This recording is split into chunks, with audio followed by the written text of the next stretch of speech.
नमस्कार दोस्तों।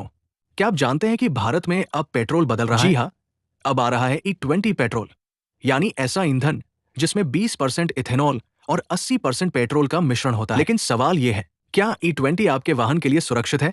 क्या इससे माइलेज कम होगा? और आखिर सरकार इसे क्यों लागू कर रही है? आज के इस वीडियो में हम E20 पेट्रोल की पूरी सच्चाई आसान भाषा में समझेंगे। सबसे पहले समझते हैं कि E20 पेट्रोल होता क्या है। E20 में 20% इथेनॉल, 80% सामान्य पेट्रोल। इथेनॉल एक प्रकार का अल्कोहल आधारित ईंधन है जो गन्ना, मक्का या अन्य कृषि फसलों से बनाया जाता है। भारत में इस पहल को ministry of petroleum and natural gas और तेल कंपनियां जैसे इंडियन ऑयल कॉरपोरेशन आगे बढ़ा रही है। अब सवाल आता है, इसकी जरूरत क्यों पड़ी? भारत अपनी जरूरत का लगभग 85% कच्चा तेल विदेशों से आयात करता है। इससे देश पर भारी आर्थिक बोझ पड़ता है। E20 लागू करने के मुख्य कारण: 1. कच्चे तेल के आयात में कमी। 2. प्रदूषण कम करना। 3. किसानों की आय बढ़ाना। 4. ऊर्जा आत्मनिर्भर बनना। इथेनॉल का उत्पादन गन्ने और मक्का से होता है, जिससे किसानों को अतिरिक्त बाजार मिलता है।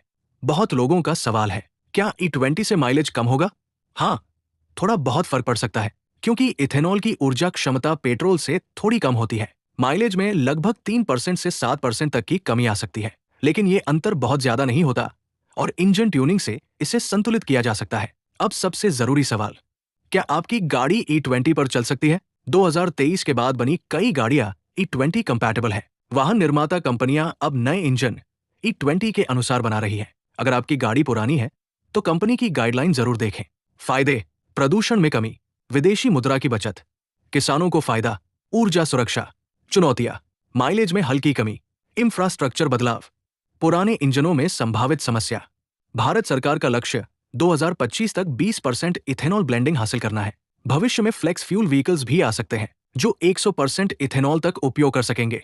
ब्राजील जैसे देशों में इससे भी ज्यादा प्रतिशत ब्लेंड पहले से उपयोग में है। तो दोस्तों, E20 पेट्रोल सिर्फ एक नया ईंधन नहीं है, ये भारत की ऊर्जा क्रांति का हिस्सा है। इससे देश आत्मनिर्भर बनेगा, किसानों को लाभ होगा, प्रदूषण कम होगा। हाँ, कुछ चुनौतियां जरूर हैं, लेकिन ये कदम भविष्य के लिए महत्वपूर्ण है। अगर आपको ये जानकारी उपयोगी लगी हो तो वीडियो को लाइक करें, चैनल को सब्सक्राइब करें और कमेंट में बताएं, क्या आप E20 के लिए तैयार हैं? धन्यवाद।